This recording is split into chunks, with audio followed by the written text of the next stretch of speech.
Hello hi काहे गुरुवत मरले बा हाँ बड़ा जार के दिन बा वही से गुरुवत गइल भाई।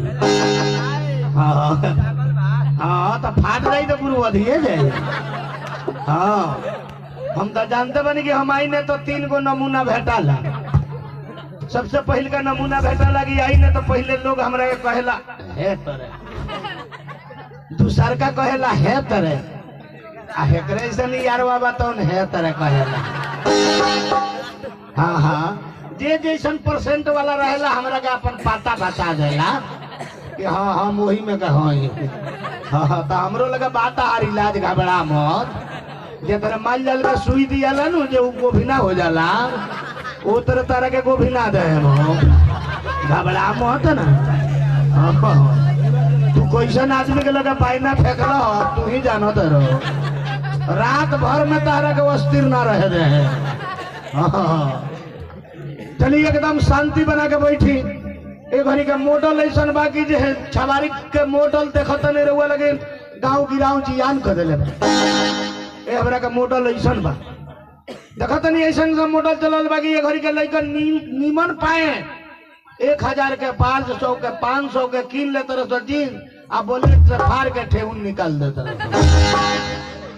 बोली तो ओकर नाम का नु मॉडल हो, वो मॉडल है ठेहुनिया पर फाटल बताओ। हाँ ऐसा ऐसा मॉडल सिनेमा में निकला था कि हमने के गाँव में शुरू कर दिला बनी सब। वो में देखी कि जे हम देखनी है कि जे कितना लड़कन के पैर देखेम ना पहना तरह से पेड़ू पर आ मेयानी रहता ठेहुन पर आ आगे पड़े चला तरह से तो बुझाता पोल्ट्री फार्म का मुर्गा चला। हाँ हाँ बुझाता पैखाना का पोखरा में पानी छुए जाता रहा आ जहाँ बैठ जाता रहा 1000 का पैंट बा आ तब पीछे से देखे ना आधा दोगा लौकते बा। ई मॉडल है दोगा देखावे है तोरा मॉडल के मुंह मारी हो वही मॉडल लेके एगो हेहू देबा। हाँ एकरो दोगा लौकत हो ऐसा बात नहीं के। हाँ घबरा मत तार आगे से पाछे तक हम देखत नहीं काहे घबरा तेरो धीरे धीरे तारे के गोईठी के आगे खानी शुरू गावत रहे तारे के बुताए ना दे।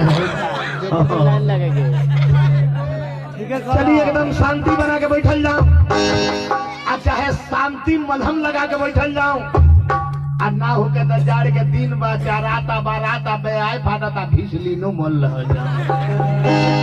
हाँ कहता नहीं तो दुखाते बा नहीं की कहता भाग भगाते बा। स्टेज मेरा आना जाना राउटी मेरा मकान है, स्टेज मेरा आना जाना राउटी मेरा मकान है। थाना इनरवा पोस्ट घर पिडारी जिला पश्चिमी चंपारण बिहार का कॉमेडियन लाल बाबू हाहाकारी एटिक मेरा नाम है। 20 लाइन 20 बुकिंग 10 फुगनी बोतल लैंड गिलास 20 लाइन 20 बुकिंग 10 फुगनी बोतल लैंड गिलास sing of mind love is line sing of mind दिमाग का राजा लव इज लाइन कहाँ पिता जब कोनो गारंटी छै न। फैशन की दौरान में गारंटी की इच्छा ना करे, फैशन की दौरान में गारंटी की इच्छा ना करे काहे की कहल बा सारा सामान सस्ता हो गई चाइना सामान के वजह से आज जींस पैंट के महंगाई बढ़ गई बा लड़की लोग के पहनला से। दही चूड़ा के खवाई छूट गई सर्दी खोखी के वजह से आ मांस दारू का भाव बढ़ गई बा पंडित जी लोग के खैला से। सुर्ती के कप था लगेला ओठ में दबैला से आ सोना के कप था लगेला कसौटी पर चढ़ैला से आ मर्द लोग के कप था लगेला बा भाई उतना पर है दो जियत रहो आजे हमरा सार खानी बनौले बा मने मायका बा हमरो सार ऑपरेटर रहे ना खिसिया बड़ा टिंटी ना हो ओकर सीरा गोड़ी छाड़ देम त 2.5 किलो फूल में पड़े पातर आदमी बड़ा टिंटी ना होला वही जब भूसड़ी का टिंटी ना जाला वही से ओकरा से ज्यादा नहीं की बोलो तो ऐसे कि ओकरा बारे में हम जानत हनी।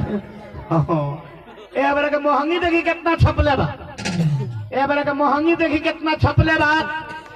आज 1 महीना 1.5 महीना 2 महीना पहले हमने के 10 रुपया के 3 किलो करैली किन के खातर नहीं है 10 10 रुपए के 3 किलो, 8 रुपए किलो परोरा, 12 रुपए किलो आलूआ आ 10 रुपए किलो प्याज। आ एकरा प्याज किनी 70 रुपए, आलू किनी 50 रुपए, परोरा किनी मुर्गा के भाव में 80 रुपया।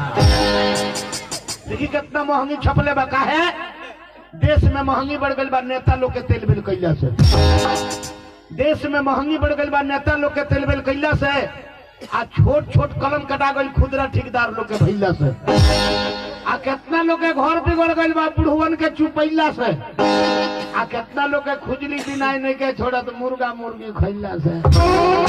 हाँ जरा का पकड़ लो जान गई हो।